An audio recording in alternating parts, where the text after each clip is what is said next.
Oi, gente, como você está? Você já viu alguém fazer uma pergunta? Por que o justo sofre? Por que as pessoas boas sofrem? Ou até porque você está passando por alguma situação difícil? Essa é uma reflexão que a gente começa a ter na hora que você começa a ler o livro de Jó. Eu acho que esse é um dos temas central do livro de Jó, assim, por que o justo sofre? É uma pergunta antiga, né? E Jó era um homem bom, Jó era um homem justo, Jó era um homem próspero, um homem temente a Deus, um homem piedoso, que se preocupava com o próximo. Jó tinha uma boa fama, ele era muito popular, ele chegava, os conselhos dele eram importantes, ele fazia diferença na vida das pessoas. E de repente ele entra num momento de provação, né? Uma provação muito grande, uma luta muito grande da vida dele. Ele perde todos os filhos, ele perde todas as coisas dele, a prosperidade, tudo que ele tinha, do nada, assim, ele perde tudo. E ele entra numa tristeza profunda na alma dele, uma amargura profunda, né? Você consegue perceber isso na fala dele.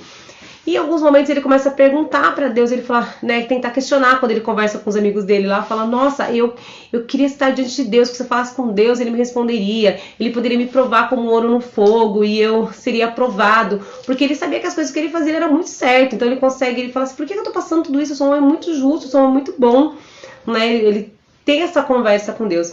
E cada vez que você lê um livro da Bíblia, ela tem uma fala diferente com você, sabe? É impressionante, a Bíblia é muito viva, ela fala com você, né? E aí esse ano que me chamou muita atenção foi no capítulo 40, no versículo 6, que fala assim: depois o Senhor falou a Jó do meio da tempestade, prepare-se como simples homem que é, e eu lhe farei perguntas e você me responderá. Ou seja, Jó, você é um homem simples, se prepare, porque eu vou te fazer perguntas. E aí Deus começa a falar com Jó, né? Onde ele estava, quando Deus criou todas as coisas. Deus começa a falar das coisas grandiosas do mundo que a gente não tem noção, né? De como foram feitos, de como ela funciona. E aí Jó depois ele fala assim, eu sei que tudo podes e nenhum dos teus pensamentos, nenhum dos teus propósitos, nenhum dos teus planos pode ser impedido. E ele fala assim, antes eu te conhecia de ouvir falar, né? Agora os meus olhos te vi. Ou seja, o que fecha para mim o livro de Jó esse ano é exatamente assim. Nós não sabemos quem nós somos até nós reconhecermos quem Deus é.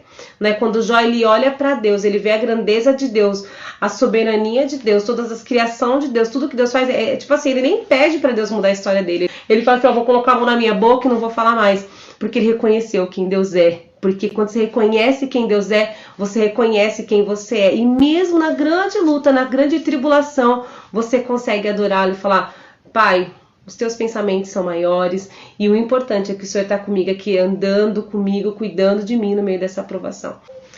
Eu não sei o que está acontecendo na sua vida, quais são as situações difíceis que você tem passado, as dúvidas que você tem, de repente, questionado ao Senhor, mas que você possa, né, como Jó, sabe, assim, olhar para Deus.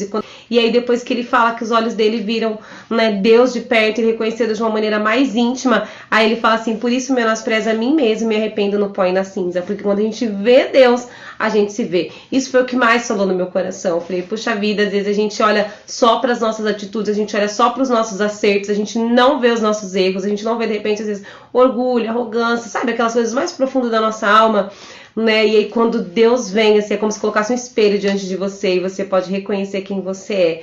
E no meio de tudo isso, o Senhor sempre esteve com ele, prestando atenção nele, ajudando ele, sustentando ele. Às vezes a gente não tem noção, se a gente está passando por tudo isso, está conseguindo, aguentando enfrentar, é porque o Senhor tem nos sustentado. Então que Deus abençoe você nesse dia.